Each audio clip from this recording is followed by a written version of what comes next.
Salut les gars, j'espère que vous allez bien. On se retrouve enfin pour parler de Bleach Thousand Year Blood War épisode 27 intitulé on a enfin le retour de Bleach après pratiquement, je dis pratiquement, ça fait carrément un an que la saison 2 c'était fini et du coup on a le début du cours 3. Voilà. Donc je sais, ça fait un moment j'ai pas posté de vidéo. J'avais posté quelques vidéos critiques de Jujutsu Kaisen. Après, du coup, Shibuya, c'était fini. Donc, j'étais plutôt occupé dans ma vie personnelle avec le travail, etc. Mais bon, Bleach est de retour. Donc, je suis obligé de vous parler de cette œuvre que vous savez déjà que j'adore. Comme je l'avais dit une fois déjà, c'est pas une question de vues ni d'abonnés ou quoi. C'est vraiment par plaisir que je parle de Bleach avec les gens pour avoir leur retour, que ce soit sur Twitter, que ce soit sur YouTube, TikTok, etc. ou avec les gens avec qui je parle en général. La vidéo sera coupée en plusieurs parties. Je reviendrai sur l'opening et l'ending en fin de vidéo. Pour cet épisode-là, déjà, on a deux combats majeurs qui se poursuivent. En premier lieu, je vais vous parler du combat de Yuha contre Ichibei. Et du coup, là, cette fois-ci, on a eu un récap de bizarrement pratiquement 9 minutes, mais je vais y venir. Et du coup, le combat reprend directement là, quand il est en train de tomber. Et justement, après ce récap, j'ai une petite anecdote que j'ai vue. C'est que Yuha active Almighty justement au bout de 9 minutes de vidéo avec les deux pupilles. Donc je trouvais ça un peu intéressant, surtout qu'on sait que le chiffre 9 est beaucoup intéressant dans la prophétie du roi Quincy. Voilà, après 900 ans, il récupère telle chose, 90 ans, 9 ans, 9 jours et 9 minutes. Ça m'a fait un peu sourire ce petit clin d'œil qu'ils ont fait. Du coup, Yuha, il active Almighty. Donc Almighty, pour ceux qui ne savent pas, c'est la technique qui permet de voir le futur. Mais il y a aussi un petit secret sur cette technique que malheureusement, je ne pourrais pas vous le dire maintenant parce qu'il y a des abonnés qui n'ont pas lu le manga. Donc du coup, on va garder cette petite surprise pour plus tard, ça sera dans la partie 4, sauf si ils font un changement. À partir du moment où Iwatch il a vu le futur, tous les pouvoirs qu'il a déjà vus sont du coup annulés si vous voulez dans un sens. Il peut pas lui faire de mal en fait. C'est vraiment un truc de fou. C'est-à-dire, quand Ichibei va essayer de le toucher, ça marchera pas. Mais déjà même quand il arrive et qu'il fait la déclaration du coup de son pouvoir, j'ai beaucoup aimé l'effet quand même, avec l'encre qui s'évapore de son corps petit à petit, c'était stylé. Et justement, Ichibei n'arrivera pas à le toucher. À partir de là, Ichibei il va sortir sa dernière carte, une technique, du coup le Futen Taisatsuro.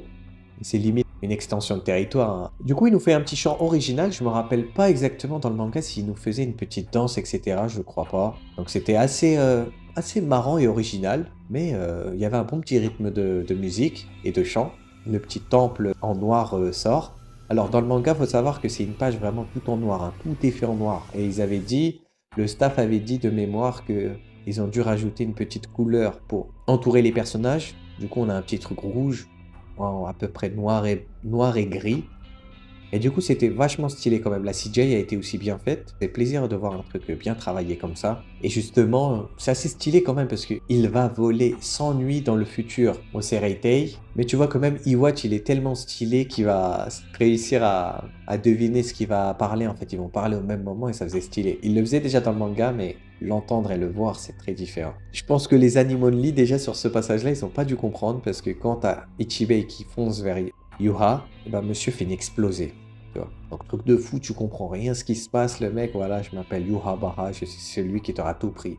Par contre, ce passage-là, la case, je le préfère en manga. Parce que dans l'anime, il y a une caméra de face. Donc, on fait un vraiment gros focus sur son visage et sa main. C'est ça qui était un tout petit peu dommage. Et donc, Ichibei finit au sol. Et comme Yuha l'a dit, je t'avais dit que tu mourrais 3 pas devant l'encre qu'il avait dessinée. Voilà. Donc en fait, il avait déjà tout prévu, en fait, il savait déjà. Voilà. Même si, avant son combat, il a pu voir une partie du futur avec ses yeux fermés, parce que son pouvoir était encore endormi. Maintenant, à partir de maintenant, il a les 3 pupilles, il peut tout voir. Voilà. Maintenant, là, il est inarrêtable. Ensuite, après ce passage-là, je vais y revenir. Je vais aller du coup du côté du deuxième combat majeur de cet épisode. Donc, quand Yuha s'est réveillé avec les 2 pupilles, avec Almighty, automatiquement, tous les Sternritters de la garde royale qui étaient enfermés dans le Bankai Senjumaru, ils se sont libérés, voilà. Donc c'est lui qui les a aidés. Parce que certains pensaient que Ishida allait réussir à s'en sortir tout seul, etc. Parce qu'il a une dite attitude qui est en rapport avec son Shrift. Pas du tout. Voilà. Comme ça, c'est un petit truc que je me suis dit: «OK».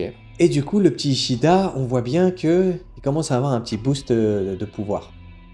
On a des petites scènes originales du coup, parce que ça se passe pas dans le manga. Et je voulais même revenir sur un truc, c'est que je sais pas pour les animes only, mais pour nous qui avons lu le manga, on va encore plus apprécier cet animé, surtout au niveau des rajouts. Parce que nous, on sait les défauts qu'il y a dans cet arc, on sait ce qu'on veut voir, mais surtout, nous, ça fait plus de 10 ans qu'on attendait cette suite. Donc franchement, nous, nos attentes ne sont pas les mêmes. Et même nous, juste parfois, des petits changements vont faire que vraiment, on va être galvanisé à fond, quoi. Alors que pour un anime only, il va voir la scène, même s'il va la trouver stylée, il n'aura pas la même satisfaction que nous aurons s'il y a un changement sur certains trucs. Tout comme pour la Division Zéro. Pour les personnes anime only qui ont vu le truc, ils ont dû dire, bon bah ok, elle est comme ça, bon ils se sont fait tuer, ou ça se trouve, même eux, ils vont pas aimer, alors que nous, même s'ils ont perdu, nous, on sera quand même satisfait de la conclusion de leur histoire. Et franchement, en plus, ça fait plaisir d'avoir un combat original pour Ishida, quand même. Il se bat pas contre un mec lambda, un Shinigami, etc.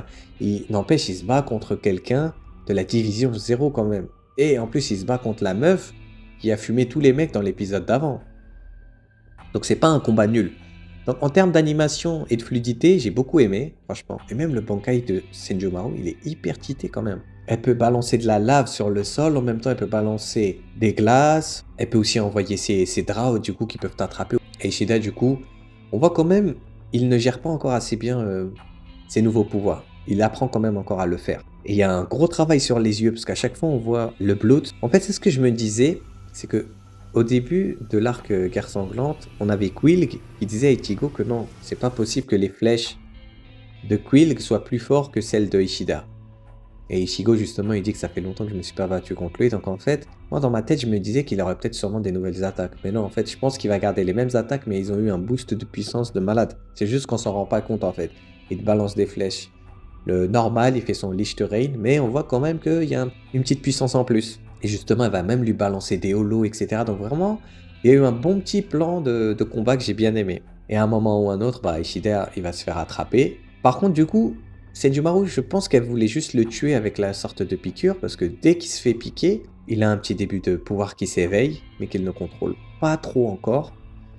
Bon, je pense que c'est une moitié de son vol standing, incomplet, et qui sera sûrement peut-être complet au fur et à mesure de l'arc.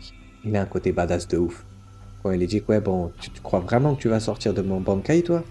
Et il lui dit, non, mais c'est marrant que tu me dises ça, Shinigami, parce que c'est toi, en fait, qui est emprisonné dans ton Bankai. Et c'était tellement bien fait, voilà, que t'as un gros plan fixe sur les yeux à Senjumaru, et la caméra, elle recule, et tu vois qu'elle est prise dans son propre drap. Il lui balance une flèche, et il la one-shot. Par contre, ça, c'est un peu facile, en fait, parce qu'elle se fait tuer par une simple flèche. Maintenant, je sais pas si elle pouvait mettre un côté armure sur son corps ou pas, bon. En fait, c'est une bonne chose quand même, qu'on ait vu comment ils sont morts, la Division Zéro. C'est un peu nul parce qu'elle meurt un petit peu facilement, mais c'est un bon truc pour Uryu. Parce que voilà, lui, il a eu son combat original, il a eu son moment de gloire, et ça, je remercierai Kubo pour ça et Studio Pierrot. Ça m'a fait vraiment plaisir qu'il ait eu un combat original comme ça et stylé. Et en plus, comme je l'ai dit, pas contre une personne classique, quoi. Non, il a battu un membre de la Division Zéro. C'est-à-dire, c'est un truc de fou quand même déjà ce qu'il a fait. Après, on voit que quand même, voilà, son vol standing n'est pas complet, il a du mal encore à gérer son pouvoir. À voir par la suite. Et donc, je rejoins la fin du combat Ichibe Yuha, qui va du coup maintenant se diriger vers le Reio, parce qu'il reste que lui maintenant à l'heure actuelle. Et voilà, la Division Zéro est morte, hop hop hop, c'est fini. On finit notre mission qu'on est en train de faire. Et du coup là, ils ont fait une belle mise en scène. Il va commencer à monter via des marches de Reishi, et en utilisant les piliers de, de la Division Zéro là. Donc déjà, je vous ai tué. En même temps, je récupère votre matos et j'en fais des petites marches. C'était une mise en scène vraiment très stylée, avec le son de la cloche, toujours à chaque fois qu'on ils activent leur vol standing, sauf que là, c'était pour les marches. Et en même temps, ils continuent à parler au Reio, jusqu'à qu'ils se retrouvent devant lui. Du coup, bon, l'épisode se finit, mais on a une scène post-crédit, où on a Ichigo et compagnie qui arrivent. Et du coup, ils vont ressusciter Ichibei, parce que lui, il peut ressusciter si tu prononces son nom. Si je ne dis pas de bêtises, corrigez-moi dans les commentaires si c'est ça. Normalement, Ichibei, quand il revient à la vie, il dit à Ichigo qu'il a utilisé la force à Ichigo. C'est-à-dire qu'il lui a volé une partie de sa puissance. C'est ce que je crois dans le manga, il dit. pour revenir à la vie. Mais du coup, il peut pas récupérer toute sa puissance, il est obligé de patienter. Et ensuite, il va dire à Ichigo, voilà, il faut que tu arrêtes Yuha. On a aussi une scène où on voit Kyoraku dans le Muken qui va voir Aizen, du coup, qui est bâillonné jusqu'au bout. Et ça sera très intéressant à suivre ce qui va se passer en fonction de ça, de cette scène. De toute façon, ça sera forcément dans l'épisode prochain ou celui d'après. À voir comment ils vont gérer ça, mais pour les gros fans d'Aizen, vous allez kiffer. Et du coup, là, on a le speech de Yuha qui dit alors, toi qui as vu le futur, et puis boum, il le transperce. Et c'était stylé quand même que, du coup, la petite bulle bleue du rayon devienne rouge. Ça fait signe un peu de danger imminent. Et j'ai bien aimé. Et du coup, on a la révélation comme quoi que c'est son père. Après, il y avait déjà eu dans l'épisode 24, je crois, avec le passage original flashback entre Yuha et Ichibei, on avait déjà quelques petites informations de petits teasing de la mission réelle de Yuha. En fait, dans un sens, il veut changer ce qui arrivait à sa communauté, c'est-à-dire les Quincy, parce qu'ils ont été massacrés à contre-cœur. Donc en fait, tu vois qu'il est touché par ça, mais lui, il est prêt aussi à sacrifier ses hommes pour arriver à ses fins. Donc dans un sens, tu te dis, bon, t'as pas de la pitié, mais tu respectes quand même qu'il cherche à venger sa communauté. Mais dans un sens, tu te dis, ouais, mais mec, sois crédible. Tu massacres tes propres mecs des fois, avec l'os Wallen, etc. Je sais pas. Et Yuha, pourquoi c'est un antagoniste que j'aime beaucoup aussi, même si j'aime bien Aizen, c'est que Yuha l'a impacté l'univers directement. Il est venu, il a tué Yama. Ensuite, il a battu Kenpachi. Il a battu Ichibei et il va faire encore d'autres dingueries. Donc en fait, lui, il vient, il pose, je vais pas dire le mot, sur la table. Tu vois, donc lui, il cherche même pas directement à parler ou quoi, à faire des plans. Lui, il vient, il casse des bouches et il avance. Personne peut l'arrêter. Franchement, cet épisode, en tout cas, j'ai vraiment, vraiment adoré. Après, c'est vrai que le récap a un petit peu cassé le rythme. Voilà, c'est que j'ai eu l'impression que l'épisode il a duré 5 minutes, quoi. Mais comme on dit, plus on prend plaisir, plus ça finit vite, comme on dit, vous savez. Donc franchement, c'était un épisode vraiment qualitatif. Et surtout pour l'épisode de la semaine prochaine, on doit avoir quelque chose de vraiment très bien. Parce qu'avec les avant-premières qu'il y a eu au Japon, il y en a qui ont eu accès aux 2 premiers épisodes. Donc franchement, on va être régalé sur ce côté-là. Vu que vous devez être au courant, c'est que Studio Pierrot a créé une nouvelle branche de studio qui est Pierrot Film, spécialement pour Bleach. Alors, ils avaient dit qu'ils voulaient concurrencer, entre guillemets, Jujutsu Kaisen et Demon Slayer. Et quand j'ai appris ça au début, je me suis dit, bon, je vais garder mes attentes les plus basses possibles pour ne pas me faire des idées, que les épisodes seront d'une qualité de malade mental, etc. Mais en voyant l'opening et l'ending, je me suis posé les questions comme quoi que ça serait peut-être possible, en tout cas dans les épisodes majeurs, dans les gros combats majeurs en tout cas. J'aimerais croire que quand même, on pourra avoir une qualité de malade mental. Parce que c'est ce qui manque à Bleach aujourd'hui. Pour le cours 1 et cours 2, voilà, c'était bien. Il n'y a rien à dire, on peut être déjà content qu'on ait une suite sur l'animé. Mais franchement, quand je regarde ces derniers arcs, je me dis qu'en fait, Bleach, il a tout pour lui. Il a l'histoire, il a les personnages, il a les combats, il a les OST. Tout ce qui manque à l'heure actuelle, c'est l'animation. Et si franchement, on peut avoir une animation qualitative pour au moins les combats majeurs, les 2 dernières parties, on aura tout gagné, les gars. Du coup, pour parler de l'opening, on a enfin une très bonne DA dans cet opening. Alors, franchement, le premier opening, j'aimais bien, moi, avec Kitani Tatsuya. La musique, il n'y avait rien à dire. Par contre, les visuels, c'était un peu le côté rose. Bon, ça signifiait le monde intérieur d'Ichigo, donc ça avait aussi une part de symbolique dans l'opening. Mais celui-là, que ce soit au niveau DA, on a un côté noir et blanc gris. Et vraiment, il n'y a que les couleurs des attaques ou des yeux qui sont reflétées. Et ça, j'ai adoré. Franchement, je sais pas ce qu'ils avaient fumé ce jour-là à Pierrot, mais en tout cas, il était magnifique. Et même la musique aussi, elle est banger de ouf. Il y a des plans que j'adore de ouf. Le premier plan qui me vient en tête, c'est celui de Basbe, quand il se regarde devant le miroir. Il y a aussi le plan quand Basbe fonce sur Jugram, que j'aime beaucoup. Il y a aussi le plan avec Kyoraku face à l'île Barreau. Bon, bien évidemment, on a le plan de Ichigo face à Ishida. Et aussi Ichigo quand il fait son Getsuga Jujitsu, quand j'ai vu la qualité... J'en ai des frissons, les gars. Et en tant que fan de Bleach et de Ichigo en général, n'importe quel fan de Bleach va aimer ce qu'il voit. On voit aussi Grimmjow qui pourchasse Askin. Ça, c'est déjà un petit teasing sur la suite qui arrive. Et puis, bien évidemment, le GOAT Aizen. Non, mais franchement, le opening, il est masterclass, le visuel aussi. Par contre, oui, spoil. Alors déjà, quand je vois cet opening-là, je me dis que les gars, dans l'opening 4, ils vont balancer des dingueries, hein. On va crier, hein. Franchement, on va crier. Pour l'ending, la musique est un petit peu plus posée, mais les visuels aussi sont vraiment très beaux. On a des genres de plans au niveau de Iwatch. Ensuite, on a Uryu et Ichigo. Et ensuite, après, on voit un peu tout le monde. On voit Kyoraku, on voit Nanao. À chaque fois, la caméra elle recule. Ils ont fait un genre de petit effet stylé. Voilà, donc même l'ending, j'ai beaucoup aimé. L'ending, en tout cas, visuellement, parmi les trois, c'est le meilleur. Ensuite, l'opening, visuellement, parmi les trois, c'est le meilleur. Mais la musique, quand même, je mettrais celle de Kintani Tatsuya en premier. Et après, je mettrai celui-là. Voilà, en tout cas, j'espère que pour l'opening 4, que ce soit le visuel ou la musique, on aura un truc de fond. Parce que ça sera vraiment la dernière partie, la conclusion de l'arc. J'espère qu'ils vont envoyer du lourd. Donc franchement, même en voyant ces openings et l'ending, je me dis que quand même, niveau qualitatif, on pourra avoir ce qu'il faut. Surtout que bon, ça fait 1 an qu'il travaille dessus. Je fais confiance à Pierrot pour cette fois-ci. Pour les 2 premières courses, je m'inquiétais pas trop, je me faisais pas trop d'attentes. Là, pour le coup, je vais me permettre quand même d'avoir des attentes un petit peu plus hausses quand même.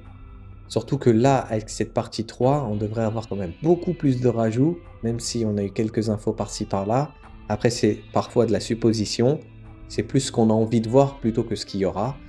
Donc j'espère cette partie 3 de l'anime arrivera quand même à ajouter plus de contexte sur les choses qui manquaient dans le manga. Pas forcément que combat, mais vraiment au niveau de l'histoire aussi. J'espère que ça avancera beaucoup. On aura beaucoup plus de contexte. Voilà. En tout cas, n'hésitez pas à me dire dans le champ commentaire ce que vous avez pensé de l'épisode, ce que vous avez pensé du combat de Yuha contre Ichibei et de Uryu contre Senjumaru. N'hésitez pas à me dire aussi ce que vous avez pensé de l'opening et de l'ending, les gars, ok? En tout cas, merci à ceux qui sont restés jusqu'à la fin de cette vidéo. Je vous dis à la semaine prochaine. Prenez soin de vous. On se dit à bientôt, ok? Allez, tchuss!